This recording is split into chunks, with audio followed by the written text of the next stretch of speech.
Welcome back to What Arty Noobs with General Disturbance. This is the M10 RBFM. It's a tier 5 French tank destroyer, turreted tank destroyer.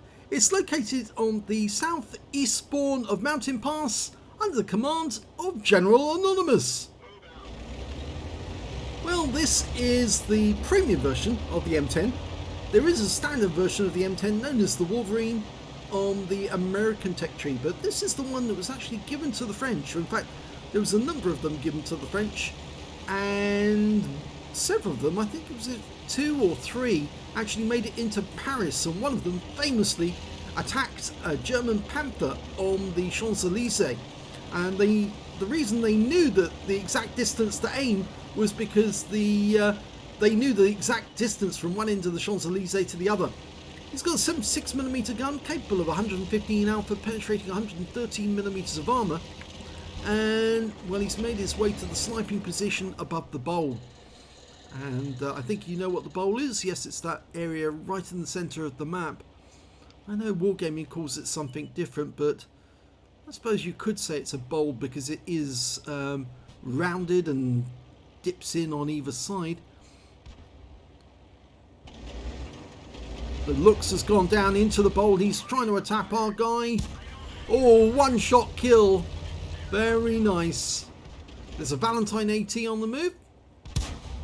Oh, now he was actually very difficult to see, but he's got one in, and I don't think the Valentine's able to respond because I don't think he can see it. And the Valentine was killed, taken out by our Matilda. Okay, there is another tank around there. It's a Valiant, yes. This is about the time that the Valiants were given out to everyone as part of a little event to commemorate the 10 years. And of course everyone was playing them just to get the A46, the British light tank.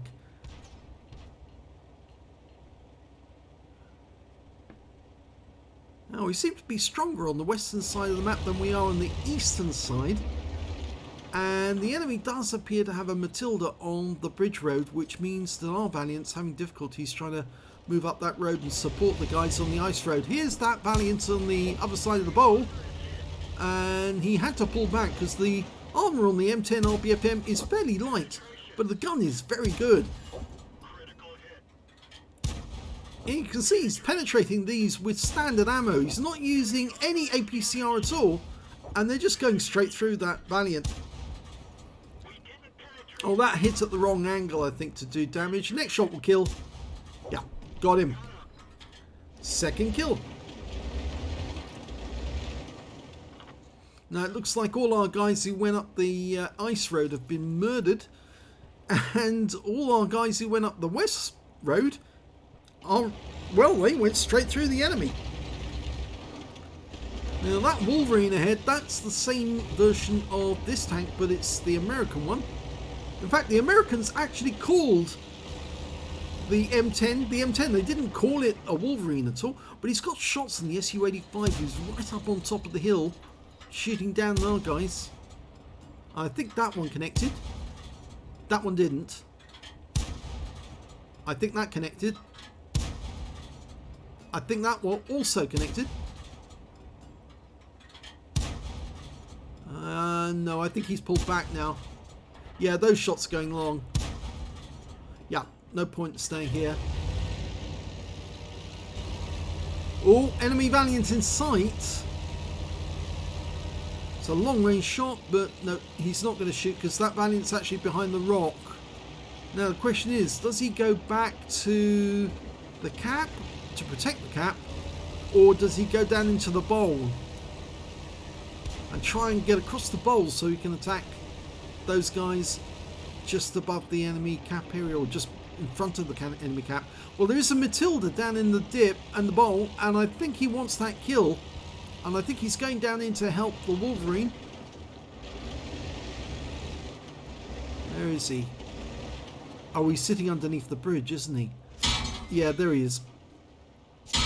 And well, he's hit us with 2 rounds, 3, and the second shot finishes him off. So, I'm afraid General Anonymous has taken a few hits. Yeah, almost said a rude word there. And oh yes, you can see the hedge cutter on the front of the vehicle. That was to get through the bocage in Normandy. They actually fitted blades on the front of the vehicles so they could cut the hedges as they went through them, because those hedges were actually proving a bit of a problem for the M4s. Oh, lovely shot there. 4 kills now. He might actually be able to get a Top Gun. With 3 tanks up on the enemy, he's going back to the cap because there's a Valiant near the cap area. We did have a Matilda going down that side to try and stop the enemy coming up the ice road, but it appears that he's been killed. And they are capping, so the Matilda is in the cap, but I'm not so sure he's going to be so happy to see an M10 RBFM turn up, but will he be able to take out General Anonymous? Well, he's trying to stay as hull down as he can, and there he is. First shot doesn't hit the target, and the guy's pulling back because he knows that a hull down M10 can be difficult. One more shot to kill. Yes! 5 kills. Now the enemy's got another M10 on the ice road, but he's a little further away. And it's an M10 RBFM, just like the one that General Anonymous is driving.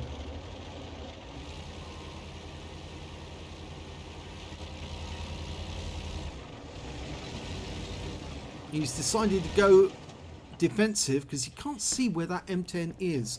If he drives towards this cap, then he's got plenty of distance that he can take him out. But I'd let him drive around the corner before he opens fires. Make sure he's in the killing zone before he takes him out. But no, he's decided he's going to go down there and get at the guy, because unfortunately he's losing teammates now. And the enemy has managed to equalise the score. And our guys seem to have got held up on the Western Road. We've lost the Matilda. We're now down by 1 tank. And we don't know where this M10 is. He's going to take at least 1 shot, I should think. Oh, he was lucky. The other guy wasn't quick on the draw, and he's got his Top Gun. He's only a short distance away from getting a high caliber. He's got to get another 34 hit points to break the magic number, which is 20% of the enemy hit pool. How do I know that? Well, one of the mods I use from Aslains has got a little indicator at the top of the page next to the team scores and the number of hit points remaining.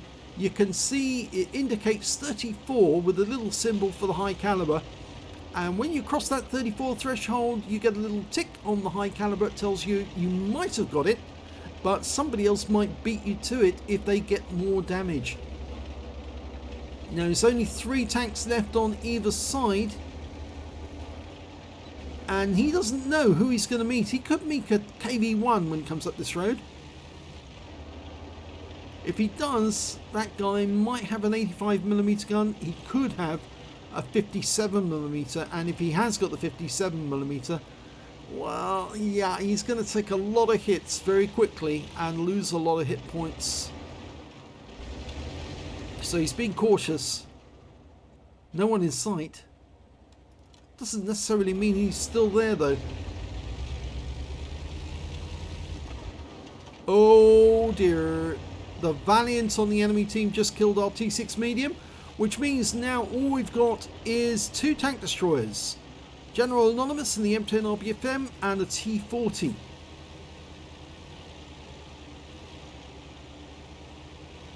He's not going to go into the cap. He's going to try and see where the enemy is before he does that. So he needs to go up onto the ramp. And there could be somebody up here, but I doubt it. Trouble is, if the enemy Matilda has made his way to our cap, then they could start capping any second. Oh yeah, I was so right. And I haven't seen this video before you have. I see them exactly the same times you do. And lo and behold, I predicted exactly what they would do. Puts one into the side of the Valiant. He's going to need at least 3 or 4 more like that. Oh, he got a fire. That's a premium fire extinguisher. That one didn't work. Go for it again. He's auto-aiming on. One more. Oh, no pen. Try it again. Try it again. And the kill goes to the T40. But he's got his top gun. Now, there's the KV-1. The KV-1 is moving. So I think he's just going to change his position, try and shoot down on the guy. But I don't think they're going to get back in time to get the reset. He can just empty his gun into this KV-1. Yeah, he's shooting him in the ass. He pulls back just in time to avoid the shot coming from that KV-1, who's now one shot. He's firing in this direction, but the T40 takes the kill, which gives him 3 kills. He could platoon with the T40 right now. There's no reason for him not to. Get a brothers in arms, but you're not going to get back to the cap in time. The enemy is going to win. He technically might have the high caliber. He's got a tick against that high caliber mark now. And the T40 is headed this way. They're both going to survive the battle. And, well, they could brothers in arms. And that's it. It's all over. They've lost. It was the Matildas capped out. He's got an invader medal. And I'm afraid they've lost. Oh dear. But it was a good game. Let's have a look at the end of battle results. Ace tanker for General Anonymous in the M10 RBFM. Yes, this is a really decent tank actually. It's one of the better ones that Wargaming has given to us. And he also managed to get a duelist badge for taking down 2 tanks who damaged him, a 5 for effect for doing more damage than hit points to his own vehicle, a bruiser medal for getting at least 5 critical hits. He got 12 in this one, and he did get the high caliber as well as a top gun. So very good medals. He did get a couple of battle heroes, but I'm afraid lost the game. And his win rate from the battle was 13,464, which is super unicum level and some or more on top. But sadly it was a loss. Let's have a look at team score. 2,703 hit points of damage. He was the only one to get over 2,000 hit points because the highest scorer other than him was the Matilda with 1,367, followed by the Su-85B, got 1,272. When it came to kills, he had the highest number of kills with 6. The second highest was the M10 RBFM on the enemy team with 4, and then the T40 with 3 kills. And when it came to base XP, well, he actually did more damage than anyone else, and he got more kills, but he was on the losing team, but he still got the highest base XP. So that means he's got the top in all 3 columns on a losing battle. 956 base, 743 to the M10 RBFM on the enemy team, and 726 to the Valiant. The Matilda, as I said, picked up an invader and 697 base of 1,367 XP hit points of damage and only 1 kill. He fired 42 rounds of 76mm ammunition in that game. No premium use whatsoever. Just a lot of standard rounds. 32 direct hits and 26 penetrations. It's a decent gun. 2,703 hit points of damage with 670 hit points at more than 300 meters. He received 7 hits from the enemy, 4 of which penetrated, 3 non-penetrations. Well, he's very lucky with those non-penetrations because really the hull of the M10 is very weak indeed. In fact, it's virtually negligible armor. It's only really supposed to stop bullets and machine gun fire, not supposed to stop shells. But he was lucky that some of the shots actually hit his tracks. He blocked damage of 220 hit points. He spotted 1 enemy vehicle, damaged 10 of the enemy, killed 6 of them, and did 521 hit points of damage assistance plus 33 defense points by resetting the cap. On a premium count, he earned 69,260 credits, got 6,525 for courageous resistance, that's for getting an epic medal or a battle hero medal in a losing or drawn game, 75,785 credits altogether, and after repair and ammunition resupply, took away 46,486 credits. He received 25 bonds for the battle and 1,434 XP, 823 for courageous resistance, 1,129 for mission completion, and also 903 for this being a premium vehicle, and took away 4,289 experience points altogether. So a bit of a heartbreak for General Anonymous. I'm afraid there was not a lot he could do about it. That KV-1 and the Valiant were effectively stopping him from getting back to the cap, and the M10 RBFM is not the fastest of tanks. In fact, it's very, very slow, and well, only with the addition of a turbo does it actually go slightly faster, but even then it's not quick. So that Matilda, one of the slowest tanks in the game, actually pulled off an invader by virtue of the fact that he slowly and surely got to the other end and capped out. A bit like the tortoise and the hare, you might say, in a way, but yeah, the M10 is no hare. So, good game for General Anonymous. Bit sad that it was a loss, but there you go, it happens. If you enjoyed that replay, please give this video a like and do subscribe to our channel, please. And thanks for watching.